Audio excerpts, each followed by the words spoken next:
آج تک کبھی کسی مولوی نے ہڑتال نہیں کی، کبھی جلوس نہیں نکالا کسی مولوی نے، کبھی مال روڈ پہ دھرنا نہیں دیا، مسجدوں کے اماموں کی کوئی انجمن نہیں، یہ قرآن کے قاری، یہ قرآن کے حافظ، کوئی ان کی انجمن نہیں کہ ہماری تنخواہوں میں اضافہ کرو۔ کبھی بھوک ہڑتال کی ہو انہوں نے؟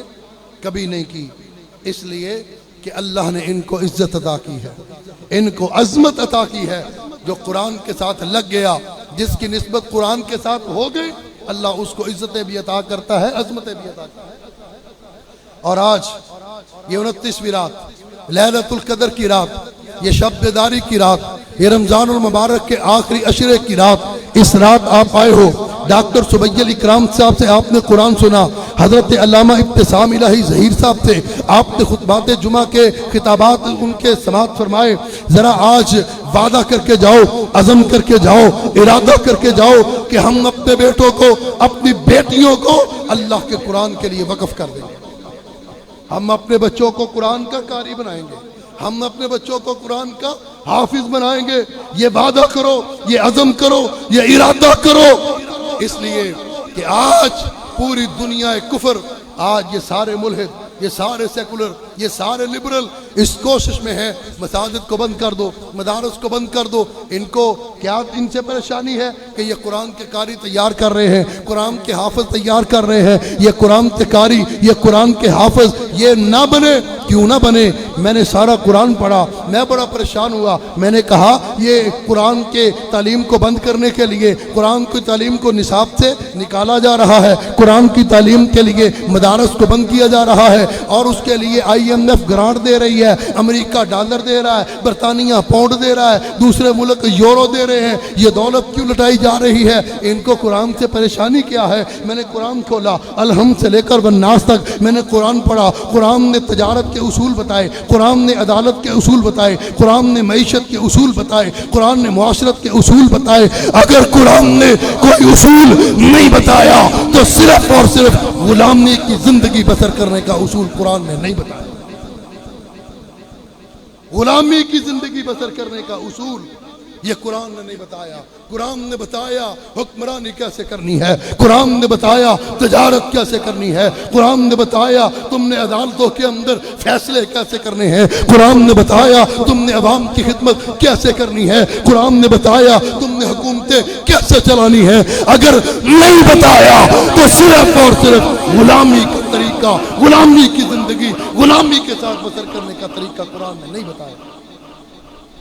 جو قرآن پڑھتا ہے، جو قرآن پڑھاتا ہے، جو قرآن سیکھتا ہے، جو قرآن سکھاتا ہے، وہ غلامی کی زندگی بسر نہیں کر سکتا، چاہے امریکہ کی غلامی ہو، چاہے IMF اور ورلڈ بینک کی غلامی ہو۔ قرآن پڑھنے والا حریت پسند ہوتا ہے، قرآن سیکھنے اور سکھانے والا حریت پسند ہوتا ہے، وہ کسی کی غلامی کو قبول نہیں کرتا، کسی کی غلامی کو برداشت نہیں کرتا۔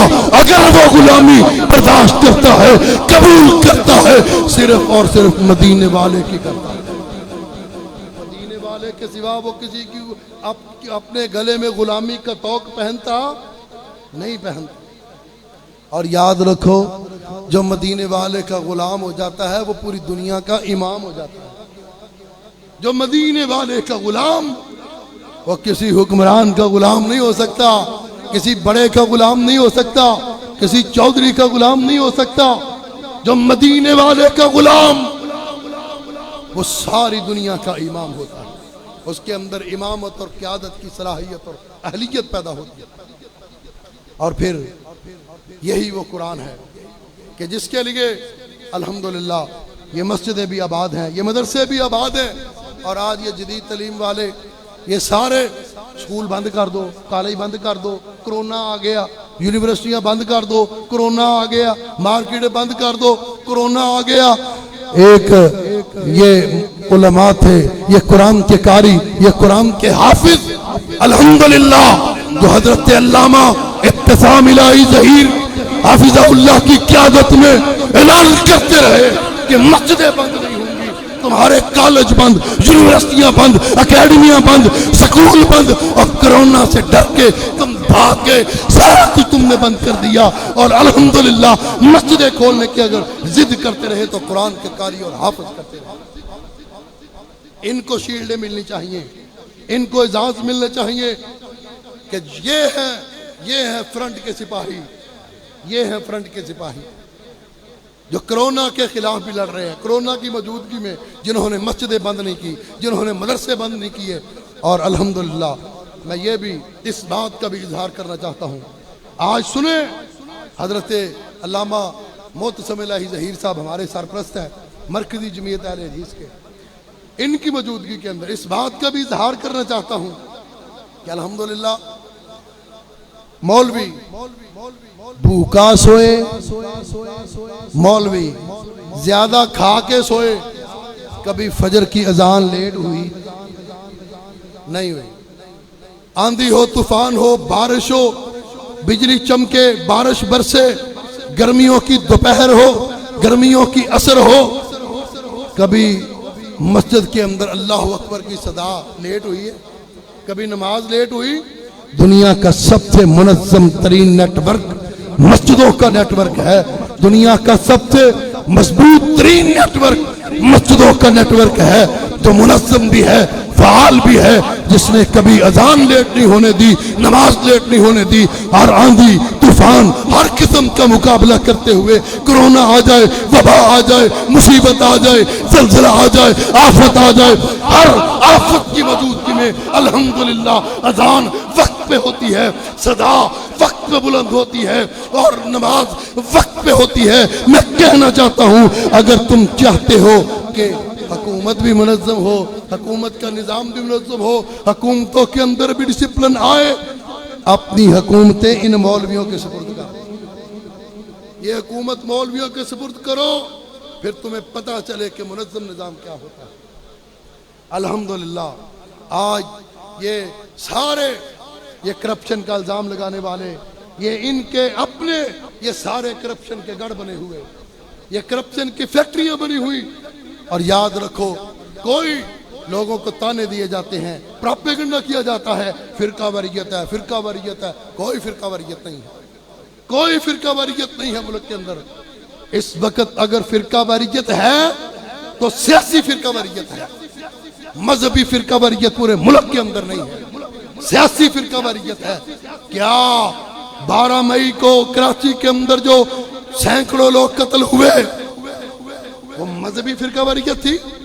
بلوچستان کے اندر جو امن نہیں ہوا کیا وہ مذہبی فرقہ واریت ہے؟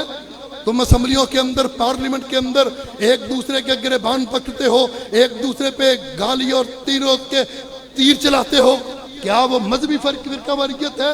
اس وقت پاکستان انتشار ہے سیاسی فرقہ واریت کا۔ اس وقت پاکستان، اگر پاکستان ہے، پاکستان کے اندر انتشار ہے تو سیاسی فرقہ واریت کا انتشار ہے۔ لہذا مدارس کو مضبوط کرو، مساجد کو مضبوط کرو، یہ اسلام کے کلے ہیں، یہ اسلام کی چھاؤنیاں ہیں، یہ مساجد اسلام کی چھاؤنیاں اور یہ مدارس اسلام کے کلے ہیں۔ اللہ نہ کرے، اللہ نہ کرے، اللہ نہ کرے ملک پاکستان پہ برا وقت آیا، یہ لبرل مافیا، یہ لنڈے کا مافیا، یہ سیکولر، یہ ملحد بھاگ جائیں گے اور دشمن کے ٹینکوں کے سامنے بم باندھ کے لیٹنے والے اگر تمہیں ملیں گے، قرآن کے قاری ملیں گے، قرآن کے حافظ ملیں گے، مدارس کے طلبہ ملیں گے، اس لیے کہ مدارس کے طلبہ ہی پاکستان کے ساتھ مخلص ہیں، مدارس کے طلبہ ہی اسلام کے ساتھ، اسلام کے پاکستان کے چوکیدار یہ لوگ ہیں۔ سیاستدان حکومت سے باہر نکل جائے تو ملک کے خلاف باتیں شروع کر دیتا ہے۔ وہ کتنے سیاستدان ہیں کہ جن کی قبریں امریکہ کے اندر، برطانیہ کے اندر، اور مولویوں کی الحمدللہ قبریں بھی پاکستان میں ہیں۔ یہ پاکستان میں پیدا ہوئے، یہ پاکستان کی مٹی ہے، اور انشاءاللہ ملک پاکستان کا دفاع بھی علماء کریں گے، مدارس کریں گے، مساجد کریں گے۔ آخری بات کہتا ہوں کہ اللہ نے تورات کی حفاظت کا ذمہ کیوں نہیں لیا، انجیل کی حفاظت کا ذمہ کیوں نہیں لیا؟ آخری بات میں عرض کر کے انشاءاللہ اجازت چاہوں گا، اس کے بعد حضرت علامہ معتصم الہی ظہیر صاحب انشاءاللہ عالمانہ، عاملانہ، ادیبانہ، خطیبانہ، نقیبانہ، محققانہ، مفسرانہ انشاءاللہ آپ سے خطاب فرمائیں گے۔ ساری کتابیں، بات یہاں سے شروع ہوئی کہ تورات بھی آسمانی کتاب، انجیل بھی آسمانی کتاب، زبور بھی آسمانی کتاب، لیکن ان کی حفاظت کا ذمہ اللہ نے نہیں لیا۔ کیوں نہیں لیا؟ اس لیے کہ زبور کتاب ہے، حضرت داؤد علیہ السلام کی زندگی نہیں، تورات کتاب ہے، موسیٰ علیہ السلام کی سیرت نہیں، انجیل کتاب ہے، حضرت عیسیٰ علیہ السلام کی سیرت نہیں۔ میں قربان جاؤں قرآن کی عظمت پر، قرآن کی رفت پر، قرآن کی شان پر کہ جو کتاب خدا بھی ہے، کلام خدا بھی ہے اور سیرت مصطفیٰ بھی ہے۔ اس کی حفاظت کا ذمہ اس لیے لیا کہ یہ سیرت مصطفیٰ بھی ہے۔ اور سیرت مصطفیٰ کیسے ہے؟ آؤ ذرا قرآن کھولیں۔ قرآن کھولتا ہوں، میں نے کیا دیکھا؟ میرے پیارے نبی صلی اللہ علیہ وسلم کے چہرے کا ذکر آیا، قرآن نے والضحیٰ کہہ دیا۔ نبی کی زلفوں کا ذکر آیا، قرآن نے واللیل کہہ دیا۔ نبی کے ہونٹوں کا ذکر آیا، قرآن نے لا تحرک بہ لسانک لتعجل بہ کہہ دیا۔ نبی کی زبان کا ذکر آیا، قرآن نے وما ینطق عن الہویٰ کہہ دیا۔ نبی کے دائیں ہاتھ کا ذکر آیا، قرآن نے ید اللہ فوق ایدیہم کہہ دیا۔ نبی کے بائیں ہاتھ کا ذکر آیا، قرآن نے ما رمیت اذ رمیت کہہ دیا۔ نبی کی گردن کا ذکر آیا، قرآن نے الذی انقض ظہرک کہہ دیا۔ نبی کے سینہ بے کینہ کا ذکر آیا، قرآن نے الم نشرح لک صدرک کہہ دیا۔ نبی کے نام نامی اسم گرامی کی بات آئی، قرآن نے محمد الرسول اللہ کہہ دیا۔ نبی کے دین اسلام کی بات آئی، قرآن نے ان الدین عند اللہ الاسلام کہہ دیا۔ نبی کی بعثت کا ذکر آیا، قرآن نے ربنا وابعث فیہم رسولا کہہ دیا۔ نبی کے ظہور کا ذکر آیا، قرآن نے هو الذی ارسل رسولہ بالہدیٰ کہہ دیا۔ نبی کی رحمت کا ذکر آیا، قرآن نے وما ارسلناک الا رحمۃ للعالمین کہہ دیا۔ نبی کے اخلاق کا ذکر آیا، قرآن نے انک لعلی خلق عظیم کہہ دیا۔ نبی کے شہر مکہ کا ذکر آیا، قرآن نے لا اقسم بہذا البلد کہہ دیا۔ نبی کے قدموں کا ذکر آیا، قرآن نے انت حل بہذا البلد کہہ دیا۔ نبی کی بیویوں کا ذکر آیا، قرآن نے ازواجہ امہاتہم کہہ دیا۔ نبی کی بیٹیوں کا ذکر آیا، قرآن نے قل ازواجک و بناتک کہہ دیا۔ نبی کے صحابہ کا ذکر آیا، قرآن نے اولئک هم المؤمنون کہہ دیا، اولئک هم الراشدون کہہ دیا۔ نبی کے سسر ابو بکر کی بات آئی، قرآن نے الذی جاء بالصدق وصدق به کہہ دیا۔ نبی کے سسر عمر کا تذکرہ آیا، قرآن نے اشداء علی الکفار کہہ دیا۔ نبی کے داماد عثمان کی بات آئی، قرآن نے رحماء بینہم کہہ دیا۔ نبی کے داماد علی کا تذکرہ آیا، قرآن نے رحماء بینہم تراہم رکعا سجدا کہہ دیا۔ نبی کی راتوں کا ذکر آیا، قرآن نے قم اللیل الا قلیلا کہہ دیا۔ نبی کی تلاوت کا ذکر آیا، قرآن نے ورتل القرآن ترتیلا کہہ دیا۔ نبی کے دلوں کا ذکر آیا، قرآن نے ان لک فی النہار سبحا طویلا کہہ دیا۔ اللہ ہم سب کو قرآن سمجھنے، پڑھنے اور اس پر عمل کرنے کی توفیق عطا فرمائے۔ گھر جا کے، یہاں پر بیٹھ کے اللہ کے گھر میں اپنے دل کے اندر وعدہ کرو، اللہ ہم سب کو اپنے بچوں کو قرآن کا حافظ اور قرآن کا قاری بننے کی توفیق عطا فرمائے۔ وآخر دعوانا الحمدللہ۔